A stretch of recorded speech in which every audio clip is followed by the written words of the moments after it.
حالیہ دنوں میں فیلڈ مارشل سید عاصم منیر عالمی سطح پر ایک مضبوط اور باوقار عسکری رہنما کے طور پر ابھر کر سامنے آئے ہیں۔ ان کی پیشہ ورانہ مہارت، نظم و ضبط اور قومی سلامتی کے معاملات پر واضح موقف نے انہیں نہ صرف پاکستان میں بلکہ بین الاقوامی حلقوں میں بھی نمایاں مقام دلایا ہے۔ بدلتی ہوئی عالمی صورتحال، علاقائی کشیدگی اور سیکیورٹی چیلنجز کے تناظر میں ان کی قیادت کو سنجیدگی سے دیکھا جا رہا ہے۔ خصوصاً امریکی سیاسی حلقوں میں بھی ان کا تذکرہ مثبت انداز میں کیا جاتا ہے۔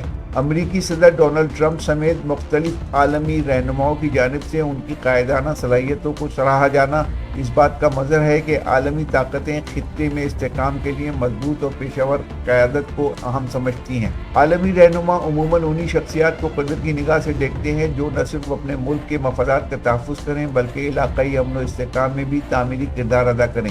فیلڈ مارشل سید عاصم منیر نے دہشت گردی کے خلاف اقدامات، دفاعی تیاری اور عسکری نظم و ضبط کے حوالے سے واضح حکمت عملی اپنائی ہے۔ یہی وجہ ہے کہ بین الاقوامی سطح پر ان کی رائے اور موقف کو اہمیت دی جا رہی ہے۔ عالمی سفارتی ماحول میں عسکری قیادت کا وقار کسی بھی ملک کی مجموعی ساکھ کو مضبوط بناتا ہے، اور اس وقت پاکستان کی عسکری قیادت کو ایک سنجیدہ اور ذمہ دار کردار کے طور پر دیکھا جا رہا ہے۔ مجموعی طور پر کہا جا سکتا ہے کہ فیلڈ مارشل سید عاصم منیر کی بڑھتی ہوئی عالمی پذیرائی پاکستان کے لیے ایک مثبت اشارہ ہے۔ یہ رجحان نہ صرف دفاعی تعاون بلکہ سفارتی روابط کے فروغ میں بھی معاون ثابت ہو سکتا ہے، جس سے خطے میں امن و استحکام کی نئی راہیں کھل سکتی ہیں۔